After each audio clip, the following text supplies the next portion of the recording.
You are listening to The Edge, a podcast for personal development junkies and visionaries living right at the precipice of oh shit meets fuck yeah. I'm Nadia Munda, an embodiment and relationship coach and a lover of all edges.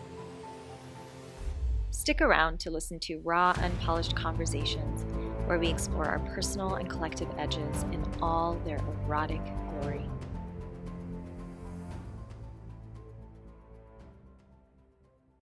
So I'm just so excited to have you, Nina. I've been waiting months to have this conversation because there are so many beautiful things that you post online that really I find help us go into the depths of inquiry around things that we somehow just lean back and assume.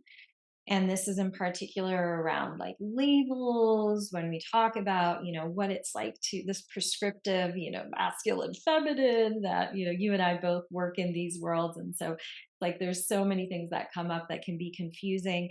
And I think also there was a lot that you've been posting about recently that I would love for us to get into today around cancel culture and how us as women are really playing this like the good innocent girl or like the little victim, and there's so much I think to unpack here around the ways that there's this shadowy side of the woman that's coming out. So I just want to start off by saying what I love so much about you and what I want to share with my community is that I feel your heart and your devotion so deeply in the work that you do, and it really moves me. And at the same time, I also feel the feisty, like edge pusher. And what I think is so beautiful about that is that you are embodying the spectrum of the feminine, and you're showing us that it's not just about, oh, okay, let's be in love and let's have our hearts open and let's be in the longing and the ache, although you do that so beautifully, but also that there is this side of us where we have to look at how are we also accountable? Where are we bringing in our shadow, our shit into the space and pretending like, oh, it's all everyone else's fault, right? So I just want to recognize that spectrum in you. And I think that was a big pull as to why I felt like, oh, the people listening to this podcast love that range and they're going to love you. So yeah, just wanted to offer that as a little context. And what I would really love us to dive in today is really debunking a little bit these misconceptions, these myths, these misunderstandings of a lot of the teachings that you and I both work in around polarity, embodied intimacy, what it really means to be feminine and masculine. And in particular, I want to start us off with this idea of since you are, the devotional way, it's I think that there's so much confusion just in that, right? Where a lot of people take the idea of a devotional woman and they really see it as like a doormat. Like, how am I being a doormat? How do I not be a doormat yet still be devotional? And so I'm curious if you could just share with us, as you've worked through the layers of devotion, what have you found has been the biggest confusing, thing for people around these two pieces of devotional versus doormat? Yeah, beautiful question. Well, I think a lot of it is context around religion. When people think of devotion, I think there's a lot of, even when you Google devotion, it's a lot of Christian based stuff. So I think there's a context of like, oh, just be devotional to this God that knows everything and like submit. And of course, that actually is a part of devotion, but I think the historical context, it carries this quality of blind submission to it that a lot of people are averse to and turned off by for good reason, I think. But there's also an aspect of devotion to me, devotion is an orientation. It's an orientation to something greater than ourselves. And having that be our beacon throughout everything that we do, right? We can get so consumed by our own process, our own story, our own self. And that's ultimately unsatisfying, I think, for the spiritual seeker. It's not a satisfying experience to live in when we're just consumed by what am I going to get? What is in it for me? What is, right? And so for me, devotion is stretching beyond that, feeling beyond that. What is bigger than this? And people can have a devotional practice to whatever they feel inspired by that's bigger than them. It could be like motherhood is a devotional practice for many people. Work, having a purpose that they can devote themselves to, where they put their own patterns aside and can stretch beyond into this bigger thing. For me, um, it's my intimate practice, relational practice. And ultimately, in that, it's also the divine in my partner, and the, the divine in totality, which I don't even have words to put on what that is for me. It's a depth, it's a power, it's an openness that I orient to throughout my day. I'm not always great at it, but it's the practice, it's the way, and that's why I call my work the way of devotion, because it's not like there's no goal, right? It's simply a coming back to a remembrance again and again. And I think when people hear that, they get it, they resonate with that. Yeah. I love that the way that you put that, because one thing that I've been noticing that I'm also a student, I'm really getting humbled by something a student of, is how in the last, say, 5 or 10 years, with this beautiful expansion of the personal development industry and the coaching world and whatnot, what happened was there also was this uh, conflation of like consumerism and capitalism with spirituality and with personal development. And part of what's happened unconsciously for a lot of us, because I do believe we are all doing this work ultimately on the deepest level because we want to be devotional, like you said. But what's happened is it's like, okay, how do I do certain practices to get something else? Right. Mm. And this mechanism has become, partly because of sales pages that are like, if you do this program, you get this thing, like, and so the whole framework that we're being sold over and over again on a daily basis is if you are spiritual enough, which is actually a very old way of doing things, right? It's like the church did the same thing. I think all institutionalized religion was like, if you come and pray and do the things and da, da, da, you will then get rewarded. And here in this paradigm, it's like, okay, you will get rewarded either with like the king, or you will get rewarded with Mm. the $1,000,000, or you will get rewarded with whatever. The infinity pool is like always my example for some reason. And and the truth is that has actually strayed us away from the path of devotion. Because Absolutely. one thing that I saw in one of your posts once, I think I have it written down somewhere, was, and I may be paraphrasing a little bit, but this idea of, you know, how do we be, wait, what was it exactly you said? Like, how do we essentially work with being love for the sake of being love, not in order to get love? That there is something about doing it because it's our truth and our essence, as opposed to let me play a part in order to then get the love that I want, which I often see played out over and over again. So I'm curious if you have any Mm. thoughts on I that piece. Yes, I do. I don't even know where to start though. I don't even know where to start. And you're putting it in the context, you started in terms of sharing like a sales page, for example. How do we combine work with spirituality, our spiritual work, with sharing it in the world, money, creating safety and security for ourselves? And honestly, I feel like I've been in the deconstruction process around a lot of that in myself, because I've just I've played the game, I play in it, I understand how, like, yes, I can play the game and say, if you come to this program, you'll get this, because that's what people want tangible results. And ultimately, devotion doesn't sell because there is no tangible result. But some people are into that, but it's not going to be your $1 million, like program. It's like, come dive into the mystery where everything is going to fall apart and we don't know what the fuck is going to happen. Totally.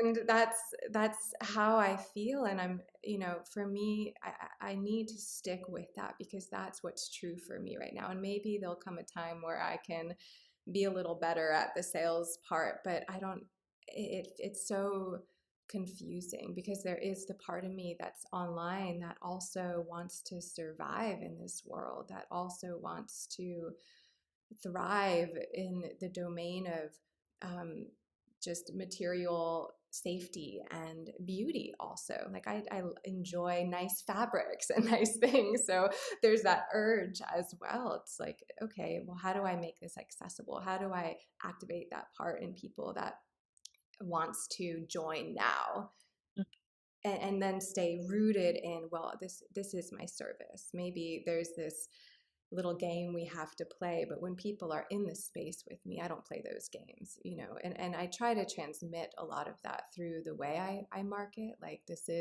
we are diving into the mystery, and I've experimented with playing with, so you want a conscious man, like, here's the practice, and a lot of that is true.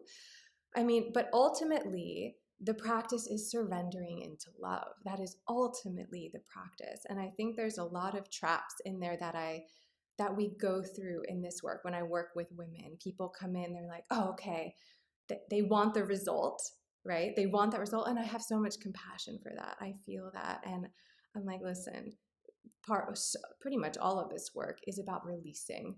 It's like honoring that you want that, and also releasing all attachment to that, and relaxing and resting in this moment and the openness of love that you are. And that is the practice. And then just trusting, again, trusting the mystery and whatever comes through that. And that's not easy. And I have to face that every day in myself because I want to attach to so many things because I get scared and I get overwhelmed by life and death and change. And there's so much that I want to hold on to. So I understand how hard the practice is. So ultimately, I'm bringing people into my practice. Like, hey, this isn't easy, and let's be here together. Let's stay in this space together, because yeah, that's That's that's truly all we can do. Yeah, it feels like we're really as a collective in our little bubble. I don't know what to call it, the healing world, the industry, but in our little bubble, there's this way in which I think a lot of us in the last year or so have taken a step back to look at. I know for me personally, it's been about close to 18 months of like, wait, hold on, pause. This whole, the foundation of all of this is actually not totally correct.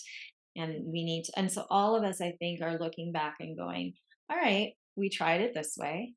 And there's this graduation, I think, from like an infancy or like more of like princess vibes to like actually stepping into, we can call her queen, priestess, whatever, but just more of a mature version of how we can lead, yeah. especially as women in the industry. And that we're like, okay, we get that we came in on this very particular model and it worked Mhm. for a while, but now we get to actually go, no, this is not how it works anymore, because on a universal level, life has no guarantees ever. Yeah. And that, I know I'm being worked around, how do I drop deeper into love, open my heart even more, despite being met with nothing? Whether it's by life or by a person, but really going, okay, I can close now because I didn't get what I want. I can be a little tantrumy teenager about it, or I can really go, what's my truth? What actually feels the best? What feeds me the most? What nourishes me, and what nourishes me the most? And I know nourishes a lot of feminine essence beings is dropping deeper into that love. Yeah, Yeah. yeah. And it's been so beautiful to witness kind of the collective consciousness unfurling around this. Yeah, Big time. yeah. We're all like a little like crunchy and coming out of it, like twitching sideways. Like, Yeah. what?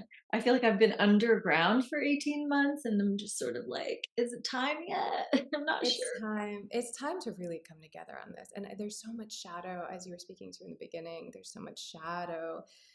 When I think of Instagram and kind of the general coaching industry, it is, I see mostly there's a lot of women, and maybe it's just because of the what I'm interested in and the people I follow, but there is so much shadow in us as women where we attack each other and we criticize, and I definitely have the shadow in myself, but I feel that we're aching so deeply to grow beyond that. And I think I have so much compassion for this shadow because it is so rooted in trauma. Mhm. It's so rooted in ancestral pain, women's pain, right? I've been having this conversation with friends, like the only way women in historically, up until very recently, had any access to their own power and sovereignty and voice was through emotional manipulation and seduction.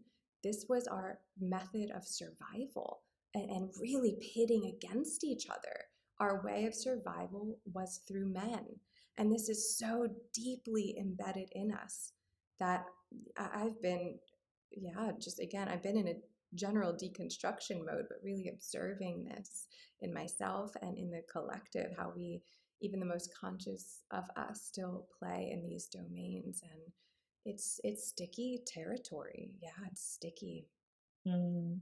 Hmm. Yeah, I have this like audacious dream of bringing together on a panel the people, there's like cancel all the coaches and then, the coaches and like actually have them have a conversation like live, like around a virtual table. I wish I could bring them in person. That would be even better. But, because I think there's a lot of calling out of certain behavior, which on some level sometimes is great, right? There are things that we are doing that are not ideal, that are from our shadow and our trauma.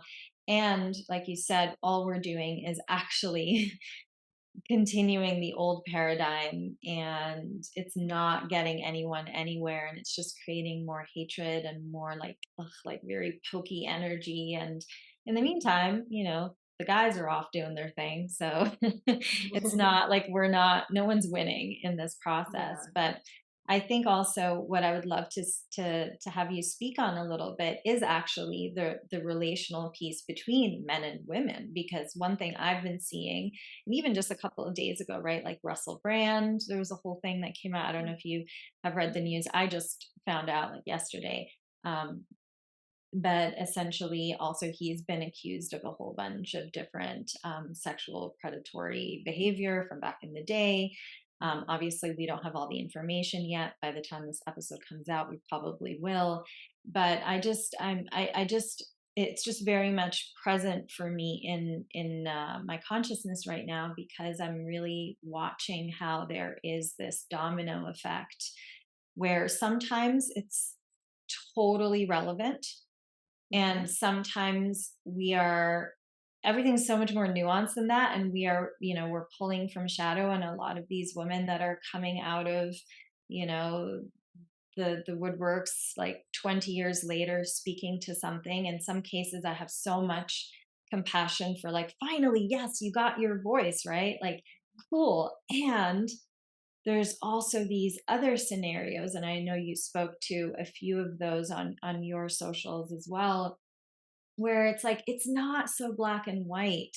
There's actually this confusion that's coming up around, there's so much like championing of like the boundaried woman and the woman who's finally speaking up. And I really understand why that exists. And at the same time, it is now being used as a manipulation tactic, as you were speaking to earlier, right? And I have so much compassion for both sides, right? The woman who is going, okay, I get to use this now because that's what's like trendy, and I can, or maybe it's not even a conscious thought, but she's just sort of like, okay, now's my chance to fight back.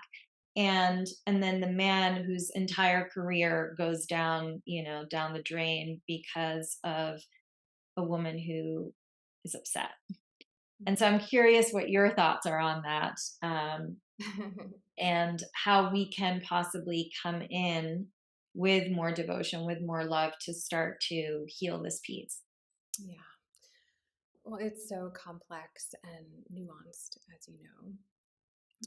So, where do I begin with this?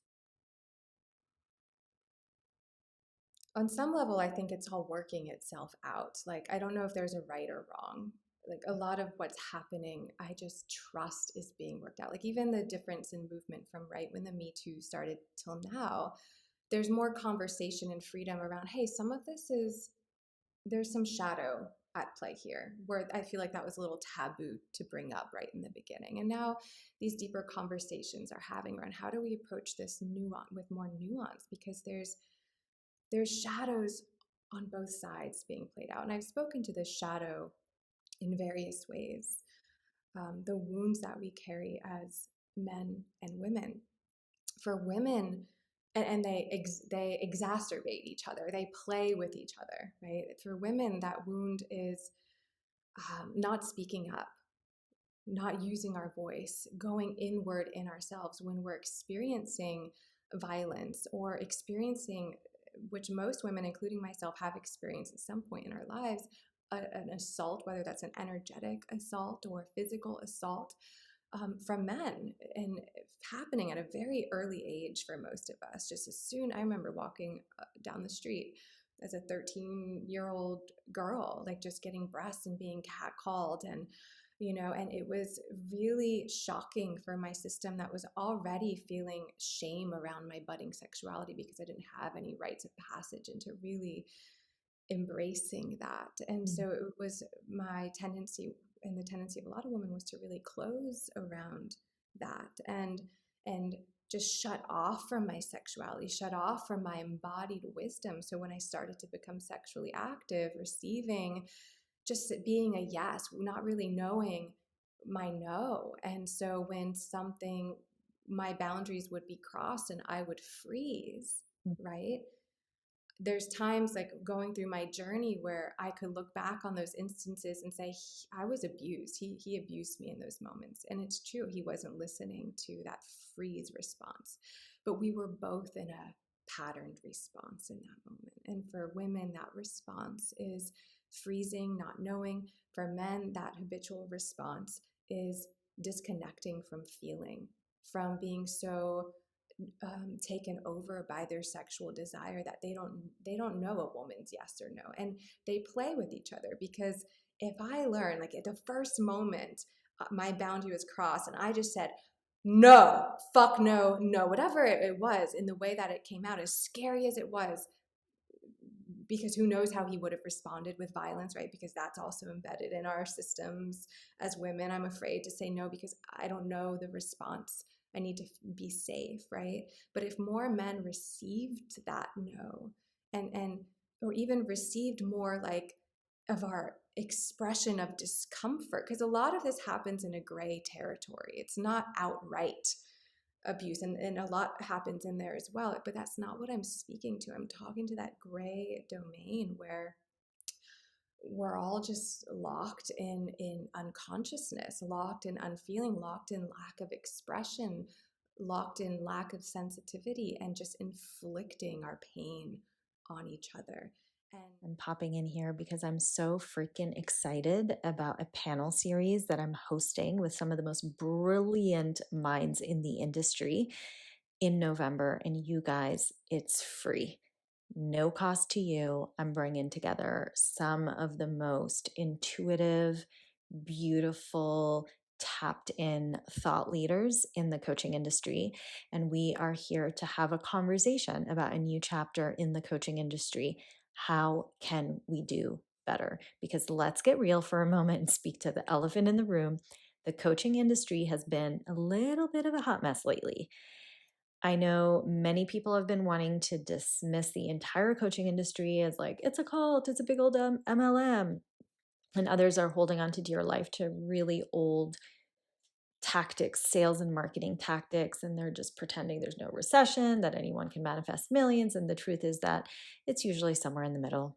Coaching is a potent modality for transformation, and the industry has some pretty gnarly, outdated practices that are no longer relevant and may have harmed a lot of people. Both are true. And it's really time that we looked at what's working and what isn't and face the shadowy underbelly and explore new ways in devotion to people like yourself, the people that we want to guide.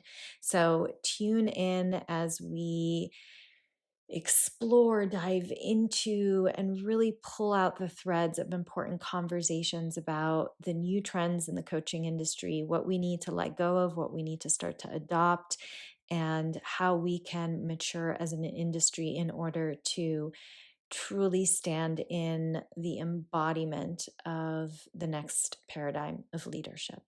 So you can find the link in the show notes, or you can go directly to nadiamunla.com/ANC. That's like short for a new chapter. So ANC. There are going to be recordings of everything.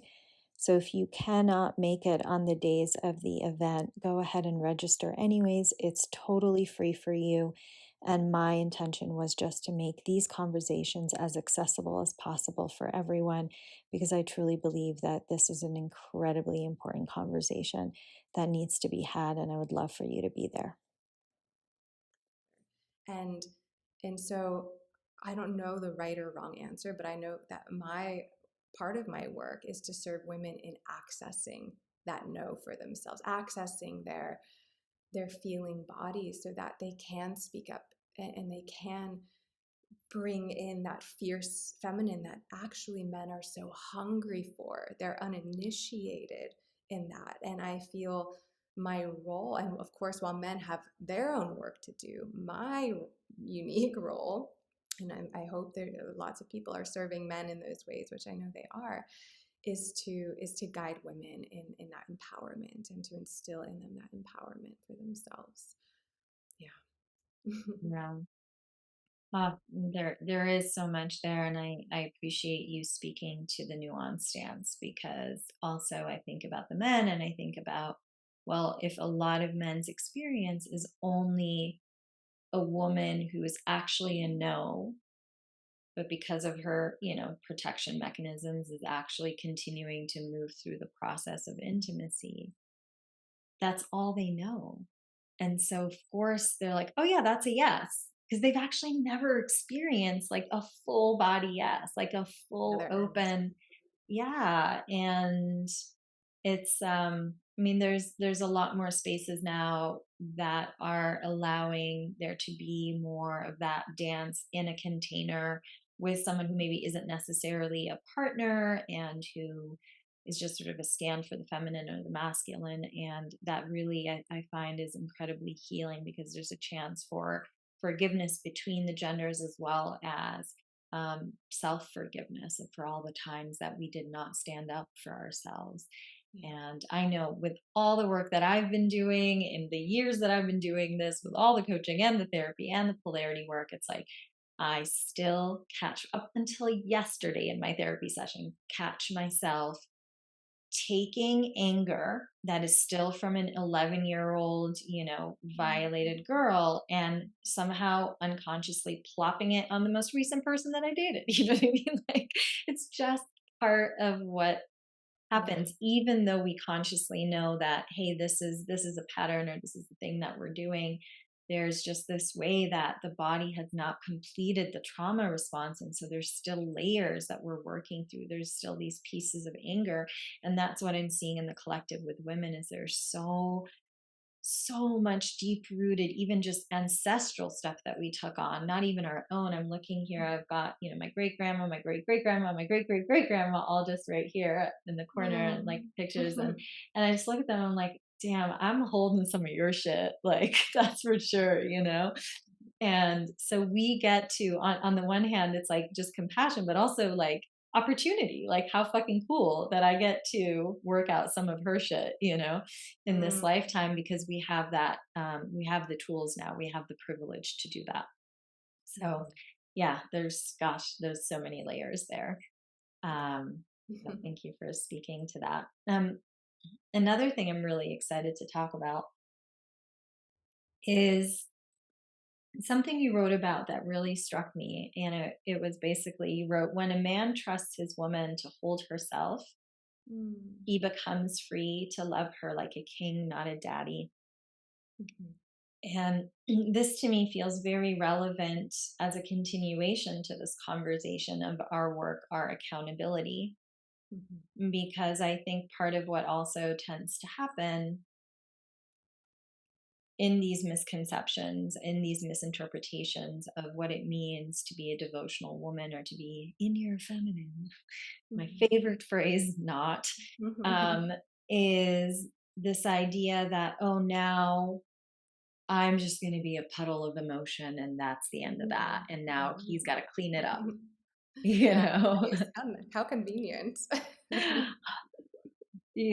And I want to honor that it's not easy to get to that point where you're a puddle. I get that that in itself Mhm. is work for the modern woman. And there's a way in which it completely erases accountability and responsibility for us to hold ourselves and to be in connection with our own inner masculine. So I'd Yeah. love for you to speak to that a little bit. It's absolutely necessary. And the story I often like to tell when I'm speaking to these phases of evolution is the story of the Hindu goddess Parvati, because I think she's a beautiful example of this maturation of the Mm, feminine. mm, And I'll just tell it very brief. And the story, the version I like to tell, I read in Sally Kempton's book, Awakening Shakti. It's such a beautiful book. And Parvati starts as a maiden in the garden, longing for her beloved Shiva, but he doesn't even notice her. Lost in his transcendental meditation. So she's, in a distance, just pining over him. And for me, that represents so much the maiden energy. Like, I can't have you. You're over there, and I love you. I adore you, but it's so far. Like, it's just a kind of, it's sweet. There's a sweetness to it and naivety to it. And it also has that puddle quality. yeah. Like, I'm just a puddle of longing, right? Yeah. And there's situations at play in this story where the other gods and goddesses want Shiva to come down to earth to do some work. He's needed, but he's very blissed in his transcendental state. So they kind of see this opportunity with Parvati to bring him down to earth, because what's more enticing than to engage in this earthly domain than a woman, right? A longing woman. And so I think there's like some Cupid figure that shoots Shiva with this arrow, and he notices her for a moment. Like, he peeks his eye open and he notices her supple lips and her breasts and her erotic longing, and he becomes erect, but he sees that too as a trick, Mm. because that's not enough. The sexuality, the erotic feminine in itself isn't enough for him in this story, but we could bring this into many contexts later.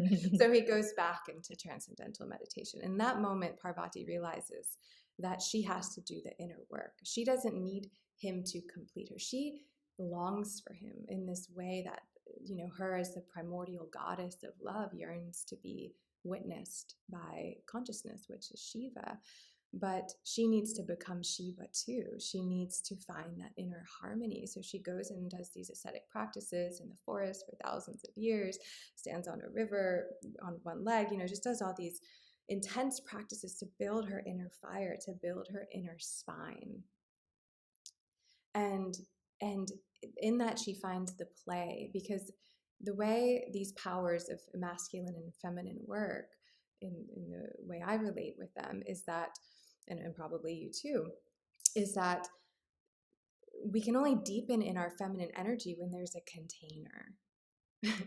And we need to be our own container first and foremost, like, because our partner's not always going to be there and to hold us. We can't rely on that, because if they're not there, unavailable, we're gonna be that puddle, and that's not sustainable for us as individuals. Yes, we can play in this beautiful domain of polarity together with a partner, but at the end of the day, we also have a solo journey. We are also individual beings and need to go on this journey within our own evolution, right? So finding that inner spine, anchoring in our own depth of awareness, touching that groundless space for our deepest love to unfurl, which is the feminine, right? So Parvati goes on this journey and she comes back into the garden more radiant than she's ever been, just pulsing alive as love with that own inner strength. And Shiva immediately is like, I want you. Like he claims her in that moment. And Yeah.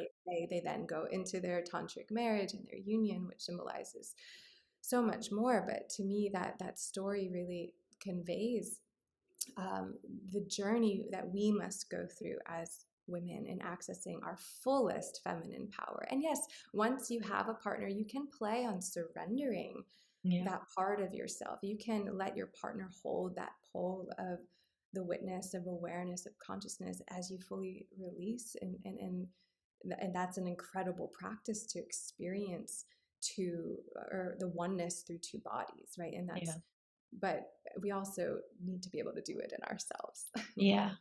Well, I mean, it strikes me also as like really codependent. Yeah. If we're, excuse me, I don't know where my voice went. Yeah, it really strikes me as codependent when we go, okay, I'm just going to be in this one energy and I need another energy to complete me. I mean, it's like, okay, seems like codependency 101. And Absolutely. and of course there's places like you said that are it's so potent to play with being in one extreme, but similar to the nervous system where it's not actually healthy for us to be in just one mode. The health comes from a dynamic state, from being able to go from, okay, I'm regulated, to actually here's something that's about to attack me, I gotta go into dysregulation and run for my life, and then come back to regulation really quickly, right? That ebb and flow, I mean, that is universal law of nature, as is, hey, can I be so deeply in the, like, do I have that capacity to move between feminine, masculine, and the union of both?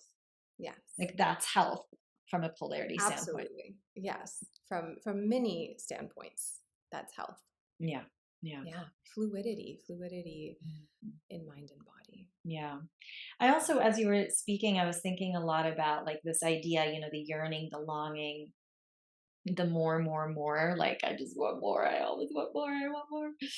Hmm. And I think that there is also this piece where the mechanism of I want more is actually a way for us to consistently, as humans in like a very primal animal flesh body, to constantly be inviting in more of the divine. Like, Yes. it's this mechanism to go like, okay, I actually want more God, I want more divine, I want more life force in me. And if that hunger stops, then we're just like a human doing the thing. But like that Oh, hunger is yeah. actually, and then it manifests, of course, on some level because we're two, primal beings, and procreation is a whole nother mechanism. And so there Mhm. is this like, let's come together. But to me, on a spiritual level, it is so much more this mechanism of continuing to invite God in. Absolutely. Yearning, I am so fascinated by it. I teach about it so much because to me it is the lifeblood of the universe. It's what propels all of creation and evolution is this quality of yearning on so many different levels. I remember my mind being blown when I was learning about embryology and in the way that it was being discussed. Like there's this force that's, of course, the force that guides two lovers together, yearning, right? Sexual yearning, erotic yearning, the force that drives the sperm to the egg, Mm. the force that multiplies the embryo into a fetus, from 1 cell to 2 cells, right, to 4 cells. And then the force that grows us as a Mhm. human, and also the force that grows us, our consciousness, the force that expands us. And in so many mystical traditions, longing is seen as this very sacred thing because it is what connects us to God. It is the force that if we can surrender to it, leads us to that uh, divine union in fleeting moments, of course.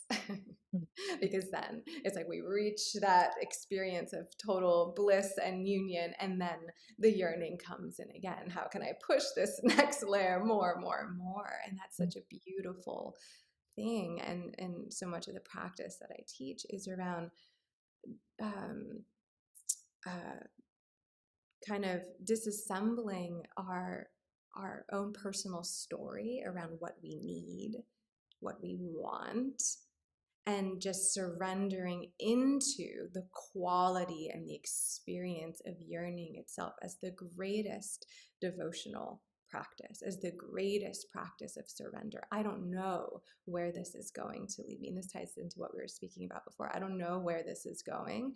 It hurts to stay here because yearning aches. And I trust in this primordial power, this power that it has this intelligence that Mhm. moves towards wholeness always. Yeah. And that's where my devotion comes in, because of all the things I lose faith in, like that is not one. I trust in that power of the universe to Mm. continually evolve us. Wow. Yeah. Yeah, it's such a deep process that we're going through right now. And, one thing that I keep speaking to is I just feel like I keep landing back to we don't know anything. We're not going to know. We'll never know. There's Yeah. nothing guaranteed. Lots of things are not going to be in our preference. And the work, like the place where we do get to like master or cultivate is very much one of how can we be alchemical vessels? How Mm. can we use our body, our breath, our somatic experience and our energetic experience here to actually take what is in front of us, which is oftentimes not our preference, and Mhm. how do we turn that, like literally just bring it into like the cauldron of our bellies and turn it into something else through breath, through movement, through orgasm, through whatever else we want to do. And that is something we can lean on. That's something that we can trust because we go, if I know I have the capacity because I've been working on cultivating with taking something and shifting it into something else, there's a little bit of relaxation that can happen in our bodies, that it's not just everything's uncertain and there's nothing I can do and I have no control over anything. And essentially it brings back like a level of contraction. Mm. Mhm. Mm. Yeah, I was speaking to this with a client yesterday, and in Buddhism, the term is groundless ground. Oh, yeah. Like, how can we relax in that space? Yeah. Yeah. That's true. Practice. Hmm. Mm. So, okay, so if people are listening and they're like, well, it sounds like she really has it all figured out. Like Oh, yeah. yeah, like these two, they seem to know what they're talking about. Um, let's maybe debunk that a little bit as Okay. well, because we're just two humans walking around. And what I'd love to bring into the conversation is a little bit of the edges that we're both working. Mm. And I'll start with, it's actually ties into a little bit of what we spoke about earlier. I know for me, where the place that I'm edging at is essentially really sinking deeper and deeper into trust of the divine. For me, I was born into a war. To me, the world was a dangerous place. Add on a whole bunch of other things. And, it was just never like it was me against the world, was sort of the energy. And so in this phase in my life, I'm very much in this place of, I'm turning 42 next month. I have none of the circumstances that my ego would want to have in place at this point. I currently do not have a partner. I'm not a mother. I'm not sure if I want to be, but I would like that option. Um, the business is completely revamping. Like it's like start. It feels like it's like a little baby lamb again. Mm. So there's all these pieces that I'm like, wow, that's not at all where I thought I'd be. And the stretch for me, my edge has been very much about how do I have faith and trust and keep my heart open despite the fact that nothing is looking like the way that I want it to. And how do I work with not going into being the spiritual good girl of like, but I did all the things. And so shouldn't I get a reward? Shouldn't I get a husband? And it's like, maybe not. Like, Yeah. maybe that ain't coming, you know? And so that to me has been, I would say, on the deepest level, really humbling to realize how much of that mechanism has been working, has been in my programming of like, oh, if I do it a certain way, I will receive a reward at the end. And really learning to come back to, no, this is a devotional practice I'm doing not for anything except for the practice itself, which is like, I can't say, I have not gotten an A+ in it yet. See how the programming is still there. Yeah, so that's a little bit about what's coming up for me. Mhm. Um, and yeah, I'm curious if there's an edge that you've been working that you're open to sharing with us. Yeah. Well, I feel threads of what you're sharing, absolutely. And I've mentioned the word deconstruction a few times because that's where I feel I've been in this process for maybe the past several months or so. And I feel this process has certainly come in spirals throughout my life. It's just like a new version of it. Totally. Absolutely, a new version. And it's like this shedding of false confidence, Mm, which has left me feeling really in a beautiful way, in a beautiful, like I'm really relishing in this experience, even though it's super uncomfortable and unpleasant. I can also feel the the beauty in it, and it's just feeling very naked and exposed and raw. And like I can't put these facades on anymore. I just am so uninterested, and it's posed um, an obstacle to how I show up publicly, which is already something I really don't enjoy doing, like being a public face. I'm a very introverted person. So already it's a stretch for me, even though I'm like, I love to serve, right? I love to serve. So that's what motivates me to share. But I'm just through this process I've been going through. I'm like, how do I do this? Like, I'm really comfortable. You know, I teach about intimacy and one-on-one closed containers. I'm like, can really show myself. But when it comes to the public domain, that's an edge for me. Showing my nakedness in the public, where there's anyone can throw a tomato at your face. Like, not everyone's enrolling to be there, right? It's just like it's a very vulnerable place, and I'm wondering how much do I want to actually lean into this? Maybe it's just maybe yeah. I don't have the answers, but that's where the edge is how do I show up in this nakedness and still honor my own boundaries. yeah. Ah, such a good inquiry to be in. And I imagine you are not the only one. I think everyone is doing like a lot of double takes on like, wait, do I want to be here talking about this stuff on this particular platform? Like there's just like a lot of different things around Mm-hmm. that I think are coming up. And I see this as a beautiful readjustment. Like you were saying earlier, there's like everything sort of working itself out. That's what it feels like here, where it was initially like blast out into the entire world, tell everyone how many followers can you get? Let's go, you know? And now it's like, there's all of us are actually desiring more intimacy, which is great because that's what you and I teach is like intimacy. It's like everyone wants to come back into like little women's circles in their community. And I'm like, yes, please, more of that. Like, enough with like the comment section, you know, like let's actually be in physical connection together and it doesn't have to be big and shiny, and uh, in fact, often that has a hollow, center, and that actually something simple and sweet.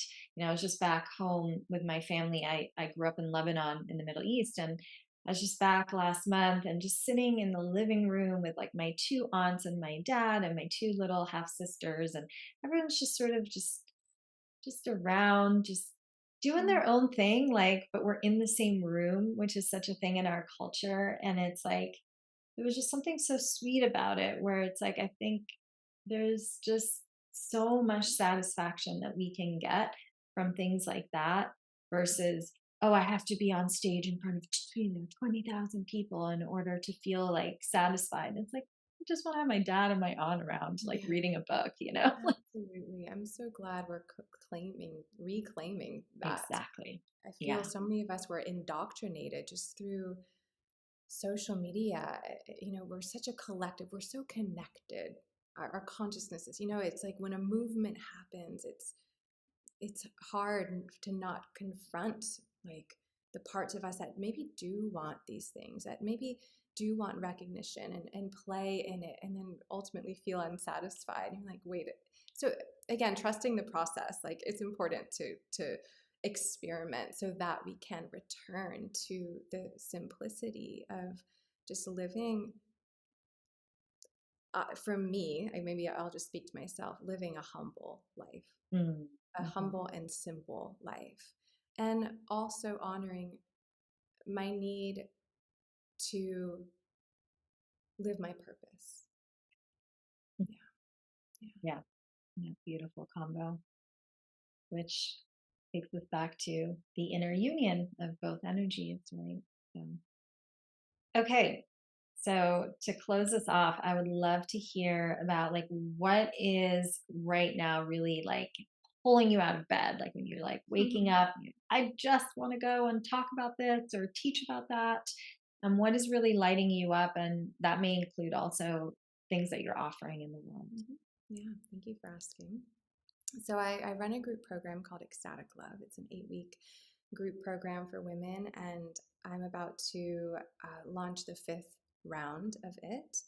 And it starts on October 25th. And it's my baby. Like I've had different offerings. I'm like, oh, that was nice, but this one, it just keeps getting deeper and deeper every time, because it everything we've been talking about today, we really get into the heart of, and also do the embodied practice of it. So really, ecstatic love. I think the name says a lot, but it's uh, a direct experience with the love that we are, and guiding us into that and celebrating that in each other as women. So I guide us into a lot of practices that deepen our own experience of love. I guide us in practices that deepen our expression, our skillful expression of love, whether that's just for ourselves or in our devotional practice, and also in intimate relationships. So we do explore a lot of these concepts of yogic intimacy.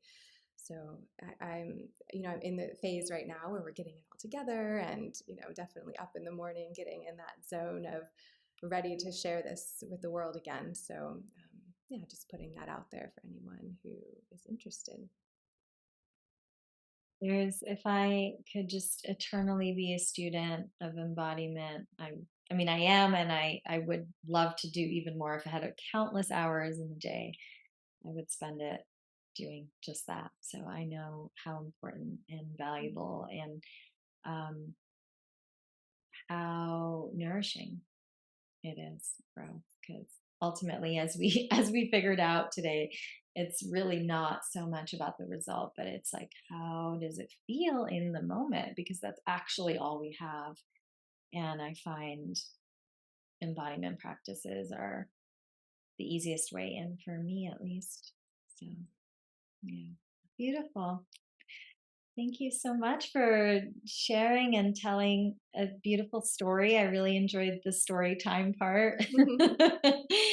and and all the different places we went. So yeah, I appreciate you and the work you're doing in the world. It's so so important, and yeah, just appreciate your wisdom. Thank you, Nadia. Likewise. If you enjoyed the guest on this episode, you can head on over to the show notes to get more info on their bio, their work, their website, and all the good stuff. I love you guys so much. Thank you for listening.